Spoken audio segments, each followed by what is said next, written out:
दुर्गा सप्तशती अध्याय 10। शुंभ वध। मैं मस्तक पर अर्धचंद्र धारण करने वाली शिव शक्ति स्वरूपा भगवती कामेश्वरी का हृदय में चिंतन करती हूँ। ये तपाए हुए सुवर्ण के समान सुंदर हैं। सूर्य, चंद्रमा और अग्नि, ये ही तीन उनके नेत्र हैं तथा वे अपने मनोहर हाथों में धनुष, बाण, अंकुश, पाश और शूल धारण करती हैं। ऋषि कहते हैं, हे राजन, अपने प्राणों के समान प्यारे भाई निशुंभ को मारा गया देख तथा सारी सेना का संहार होता जान शुंभ ने कुपित होकर कहा, दुष्ट दुर्गे, तू बल के अभिमान में आकर झूठ मूठ का घमंड न दिखा। तू बड़ी मानिनी बनी हुई है, किंतु दूसरी स्त्रियों के बल का सहारा लेकर लड़ती है। देवी बोली, ओ दुष्ट, मैं अकेली ही हूँ। इस संसार में मेरे सिवा दूसरी कौन है? देख, ये मेरी ही विभूतियां हैं, अतः मुझ में ही प्रवेश कर रही हैं।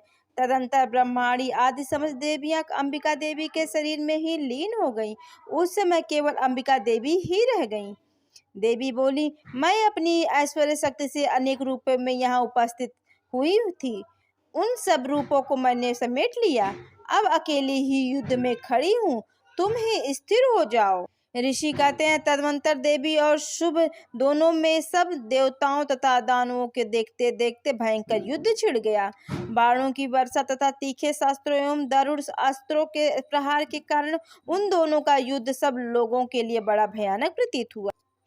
उस समय अंबिका देवी ने जो सैकड़ों दिव्य अस्त्र छोड़े, उन्हें दैत्यराज शुंभ ने अनेक निवारक अस्त्रों द्वारा काट डाला। इसी प्रकार शुंभ ने भी जो दिव्य अस्त्र चलाए, उन्हें परमेश्वरी ने भयंकर हुंकार शब्द के उच्चारण आदि द्वारा खिलवाड़ में ही नष्ट कर डाला। तब उस असुर ने सैकड़ों बाणों से देवी को आच्छादित कर दिया। यह देख क्रोध में भरी हुई उन देवी ने भी बाण मारकर उसका धनुष काट डाला। धनुष कट जाने पर फिर दैत्यराज ने शक्ति हाथ में ले ली, किंतु देवी ने चक्र से ही उसके हाथ की शक्ति को भी काट गिराया। तत्पश्चात दैत्यों के स्वामी शुंभ ने जो चांद वाली चमकती हुई ढाल और तलवार हाथ में लेकर उस समय देवी पर धावा किया, उसके आते ही चंडिका ने अपने धनुष से छोड़े हुए तीखे बाणों द्वारा उसको उसकी सूर्य किरणों के समान उज्जवल ढाल और तलवार को तुरंत काट दिया। फिर उस दैत्य के घोड़े के सारथी और मारे गए। धनुष तो पहले ही कट चुका था। अब उसने अंबिका को मारने के लिए उद्यत हो भयंकर मुदगर हाथ में लिया। उसे आते देख देवी ने अपने तीक्ष्ण बाणों से उसका मुदगर भी काट डाला। जिस पर वह असुर मुक्का तानकर बड़े वेग से देवी की ओर झपटा। उस दैत्यराज ने देवी की छाती पर मुक्का मारा। तब उन देवी ने भी उसकी छाती में एक चाटा जड़ दिया। देवी का थप्पड़ खाकर दैत्यराज शुंभ पृथ्वी पर जा गिरा, किंतु पुनः सहसा पूर्वत उठकर खड़ा हो गया। फिर वह उछला और देवी को ऊपर ले जाकर आकाश में खड़ा हो गया। तब चंडिका आकाश में बिना किसी आधार के ही शुंभ के साथ युद्ध करने लगी। उस समय दैत्य और चंडिका का आकाश में एक दूसरे से लड़ने लगे। उनका यह युद्ध पहले सिद्ध और मुनियों को विस्मय में डालने वाला हुआ। फिर अंबिका ने शुंभ के साथ बहुत ही देर तक युद्ध करने के पश्चात उसे उठाकर घुमाया और पृथ्वी पर पटक दिया। पटके जाने पर पृथ्वी पर आने के बाद वह दुरात्मा दैत्य पुनः चंडिका का वध करने के लिए उनकी ओर बड़े वेग से दौड़ा। तब समस्त दैत्यों के राजा शुंभ को अपनी ओर आते देख देवी ने त्रिशूल से उसकी छाती छेदकर उसे पृथ्वी पर गिरा दिया।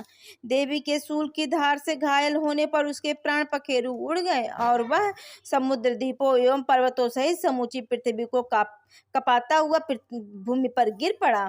तदंतर वह दुरात्मा के मारे जाने पर संपूर्ण जगत प्रसन्न एवं पूर्ण स्वस्थ हो गया तथा आकाश स्वच्छ दिखाई देने लगा। पहले जो उत्पात सूचक मेघ और उल्कापाल होते थे, वे सब शांत हो गए थे तथा उस दैत्य के मारे जाने पर नदियां भी ठीक मार्ग से बहने लगीं। उस समय शुंभ को मृत्यु के बाद संपूर्ण देवताओं का हृदय हर्ष से भर गया और गंधर्वगण मधुर गीत गाने लगे। दूसरे गंधर्व बाजे बजाने लगे और अप्सराएं नाचने लगी। पवित्र वायु बहने लगी। सूर्य की प्रभा उत्तम हो गई। अग्निशाला की बुझी हुई आग अपने आप प्रज्वलित हो उठी तथा संपूर्ण दिशाओं के भयंकर शब्द शांत हो गए। इस प्रकार श्री मार्कंडेय पुराण में स्वर्णिम मंत्र की कथा के अंतर्गत देवी